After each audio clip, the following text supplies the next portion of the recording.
I was expecting to be jailed this week, but my lawyers really put up a great fight. But I have no doubt that it's a question of time, whether it's on Monday or some other day next week. I'm convinced they're going to put me in jail because every day I have more cases registered against me.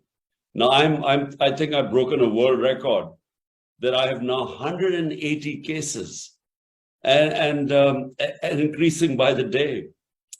And unfortunately, there's right now we are facing law of the jungle. This is unprecedented. That not just that there are 180 cases against me, but most of my senior leadership is in jail. The only way they can come out is if they renounce that they're part of my party. That's the only way they come out. And almost 10,000 workers of mine are in jail right now, going through the worst sort of situation. People who are my ticket holders, who have given tickets to contest the elections, they are being forced to leave my party. Otherwise, their houses are broken in. I mean, this is all common knowledge. It's been going on for over a month. Their houses get broken in. Their families are, and they are all in hiding. So their relatives are picked up. Young boys have been picked up. Their women. So we are facing the worst sort of persecution.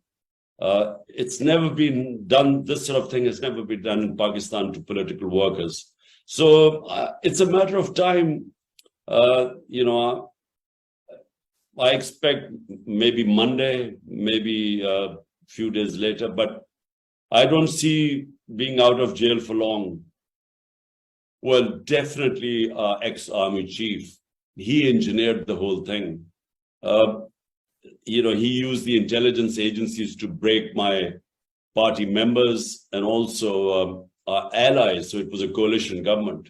And this is at a time when our government economically was performing the best any government has performed in the past 17 years. And this is despite 2 years of COVID-19.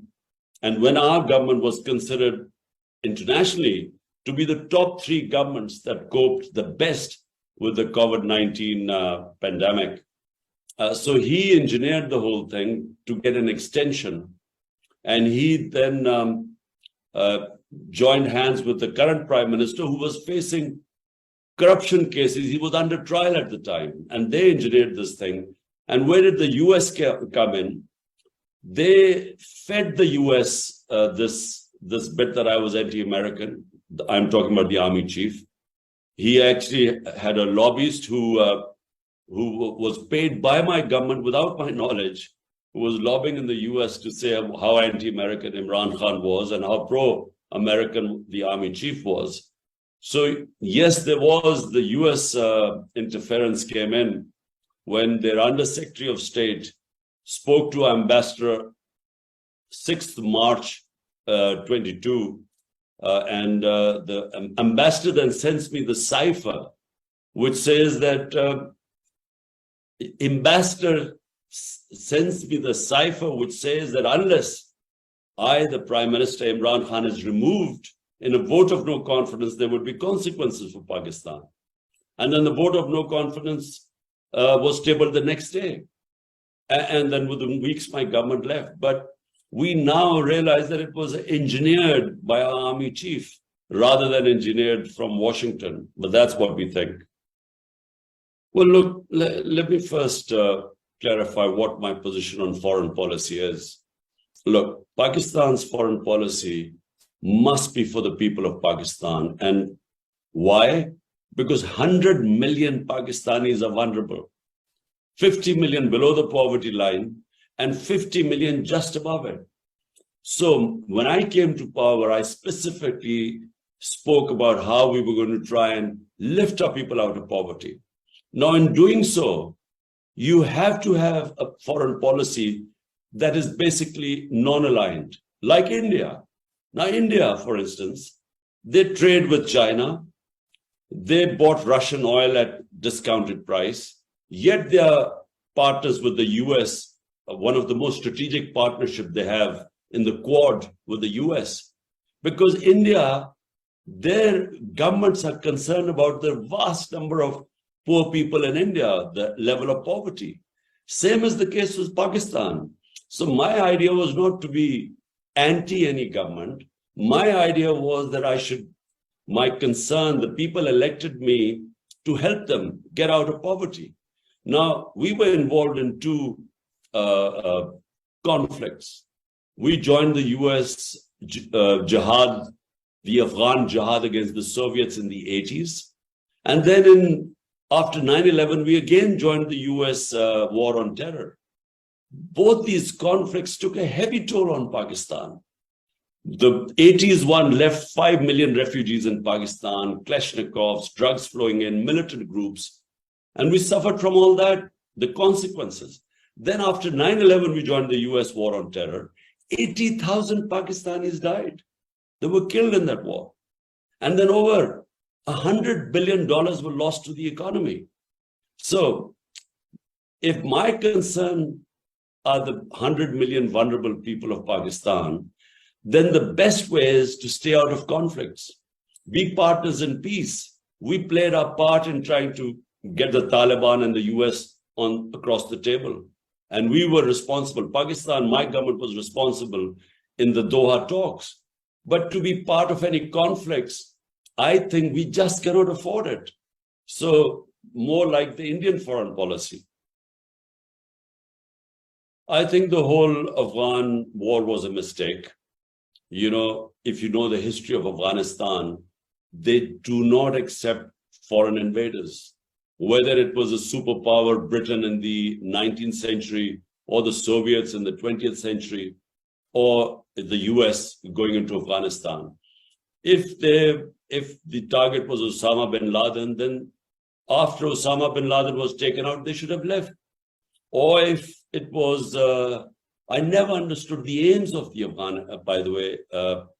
Afghan venture by the US. I never understood that. What did they want to achieve from it? If it was to install democracy there, well, it wasn't going to happen through the barrel of a gun.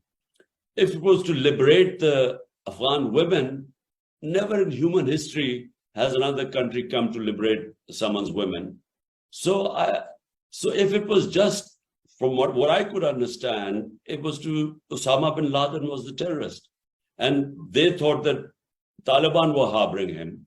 So when the Taliban government was removed, they should have left, because the longer they stayed, the more the resistance started building up, because it's in the Afghan nature to resist foreigners. It's their history. So, and yet there was no clear aim. What was victory going to be in Afghanistan? So to answer your question, in the end, I didn't think Joe Biden had much option left. I mean, they had to withdraw from Afghanistan sometime or the other.